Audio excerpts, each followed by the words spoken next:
What's up guys, and welcome back to the review of the 1-144 Real Great Justice Gundam. And in this part of the video review I will go over the articulation again, how it's changed now that it's all put together, and the possibility and how he does use the accessories. So stay tuned for that.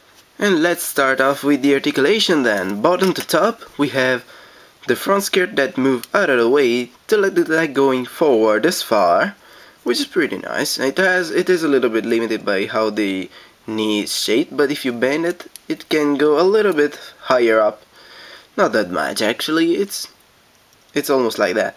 The side skirt cannot move to the side a lot, but they can rotate.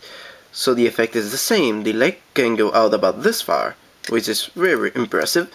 And the back skirt does move a little bit, but it doesn't help the leg to move backward a lot. It's stuck there. And yeah, there nothing's changed. Knees are double jointed and the foot is pretty free. Moving on to the waist. The waist can move side to side. Pretty far actually, it's pretty good. And it can, and also forward and backward some. Not as much as side to side, but it's still nice. Then it can rotate about this far. It could rotate more. I believe you could force it to rotate 360, but I don't really see why you should do that. I'm not really willing to force it because it has the skirts that are really high up, so the torso tends to bump into those skirts, and I'm afraid to make something go out of place. The shoulder can move up and down at the joint up there, and they can move up and down further, so altogether they move this high up, which is pretty good. I like it. And these things can move up and down also. The arms rotate below the shoulder and bend at the elbow. Nothing's changed there. Yeah, you see, it's not hindered anyway.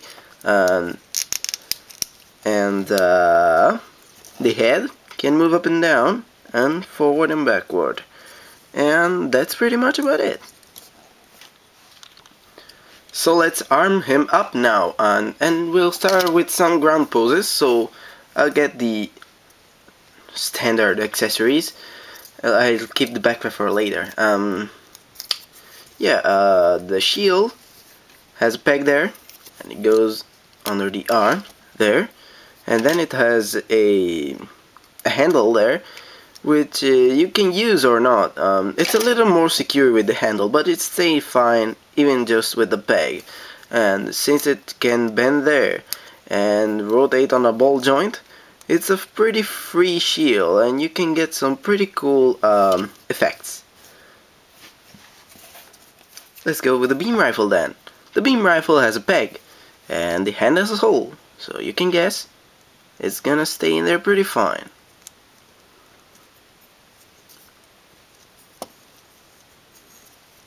Yeah, as you see, it doesn't even need the finger to wrap around it. When you wrap around the finger, of course, it's just a lot more secure. And yeah, since the shoulders are so posable, they also move forward and backward, by the way, I forgot to mention.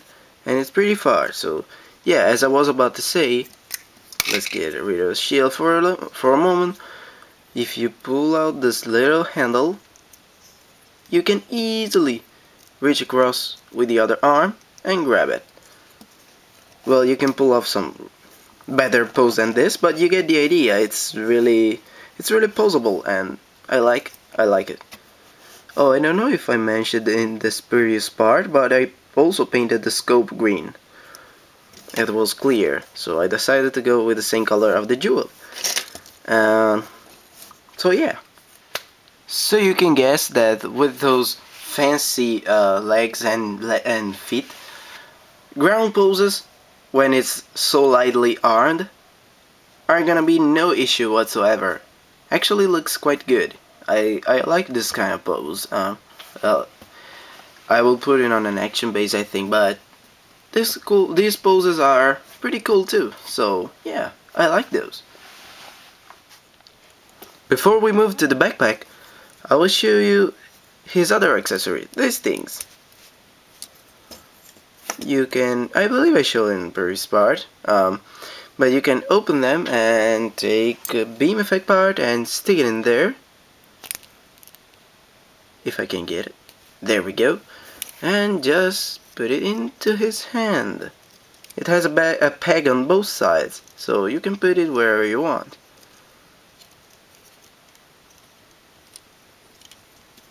There we go.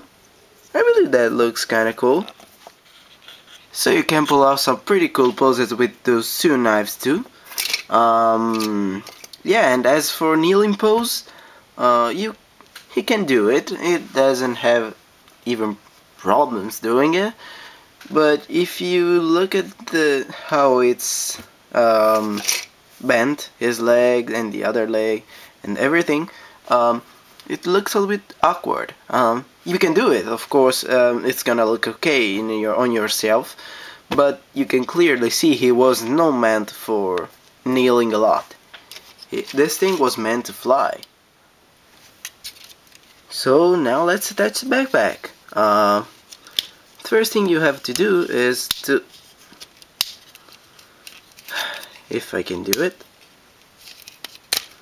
I will do it. Don't worry. Let me take something sharp. And there we go, finally. With the backpack, you need to take up this piece and simply plug it on his back. There's a hole for the backpack, so it doesn't give you problems. And let me get rid of this. Nice.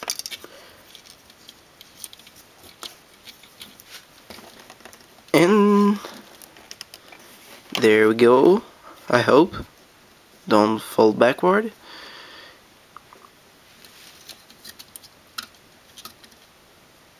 Yeah, there we go. There is the Justice Gundam. As you can guess, it's a little bit back heavy, so you have to put the legs on an angle to stay perfectly in place. Damn you. Stand up. There we go.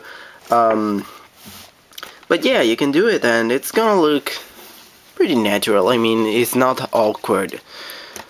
And plus, you can always cheat and pull down the wings and have it leaning on the wings a little bit. So yeah, there's a lot of things you can do with this guy. And to put it on I don't know, the other mode, I don't know how to call it, action mode. There goes a cannon again. These things fall apart too easily, and they are also easy to break. So be careful. You need to extend this, put them over the shoulder, and before you go on, you take this little piece and you put the thinner part into the back of the Justice. You don't really put it into the back, you just slide the wider part into the backpack, so the other part it's kind of like it's pushing, so it stays up, it pushes up the backpack. So yeah, you also will need to open the wings. There we go. And there we have the Justice. Let me see if I can get it to stand up. I never actually tried it. Perhaps it's doable. Yeah, there we go. I did it. So there's the Justice. But it's not finished there. Yeah, as you can see, it's very unstable, and that's why Bandai went ahead and gave you this one, which you take it and you plug it on the underneath of the backpack, like there, right there, and it's like a third leg. And now he can stand without any problems. Yeah, look at this. Pretty damn awesome. And it's not even that noticeable. I mean, you have to look. You have to know that it's there to see it. Plus, in a shelf of in a shelf full of Gundam, you won't really see it. It's not bothering at all. But yeah, I like this. I like the fact that I can get into stand up without an action base. Since Bandai didn't give us an action base would have been nice, Bandai, but even this trick was pretty fun and well thought, Bandai. So yeah, pretty cool. So with the help of that thing, you can get some pretty cool poses, and yeah, it does really help. Oh, before I forget, I want to mention that of course you always get the other set of hands if you want to pose it. You get 2 closed fists and an open hand for the right hand, which I've never actually seen. Perhaps on the Spallo, H1 Spallo, but yeah, it's pretty nice. And then we have a holding hand for the right hand. So if you want to hold the accessory with this one, you can do it. I just haven't had any problems with the normal real grade manipulators, so I kept those on. But hey, you can do even with this one. But yeah, as I was saying, you can see there also how the beam sabers stack up, and it's actually on the double beam saber mode. Let me show you, since it's hidden on the back, the other one. You see it? There it is. Yeah, you can use it. You can use them one by one, or the two together with this kind of lance weapon, which I really like. And yeah, they stay in the hand perfectly fine. They are not falling anywhere. They have the peg, and the hand has the hole, as usual. So yeah, they are not going anywhere. They are pretty lightweight accessories, so no problems there really. And I believe that's it, guys. I spoke a lot, and well, I spoke enough. I wouldn't really say I spoke a lot, but this was the real great justice. Stay tuned for the final verdict, which is gonna be absolutely positive. Really, I would say this is the best real grade so far. Perhaps I'm a little bit, I can decide between this one and the real grade Mark II, but they're both great, and I think they are the 2 greatest real grades so far. The proportion are pretty good, and okay, the proportion on the Justice are a little bit weird, perhaps on the feet. The feet are pretty big on this guy, if you look carefully. But you have to really look carefully. I mean, they are not like the upcoming real grade Destiny's feet. Those feet are, I find they are terrible. They are just too big. They are clown feet. But this one, they are a little bit bigger than they should be, perhaps. But you won't notice it. They are pretty. They are okay. You get a lot with this kit. You get a lot of accessories, including these little knives, the shield, the beam sabers, the beam rifle, and the gigantic backpack, and which alone is almost like another kit. It's almost like a Skygrasper. Yeah, it's almost like buying a Skygrasper, but except that it's inside the kit. So yeah, and it costs the same thing as the other real grades. It's 2,500 yen, 2,500 yen, I think. And really, for this price, get it. It's absolutely a must. It's beautiful. It's just beautiful. Panel lining opportunities all over the place, and it's gonna look good right out of the box. no matter what. You get a lot of stickers for those who like stickers. I don't. And I would. The articulation is great, but why do I say this? You all know this. The articulation is great. The detail is great. The construction is awesome. I don't know. I just get it. It's beautiful. You won't regret it. I promise. So for size comparison now, you can see him there between a 1:144 high-grade Universal Century Unicorn Gundam Unicorn mode and the 1:144 real grade Gundam, which is the only real grade I have here.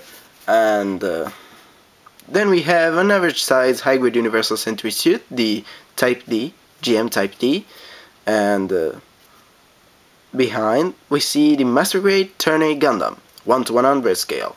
So you can see the Justice is about the same height of the RX-78 too, and yeah, they are both standing on this platform, so they are a little bit higher than they should be. But anyway, you see they are both the same height if you count the head height.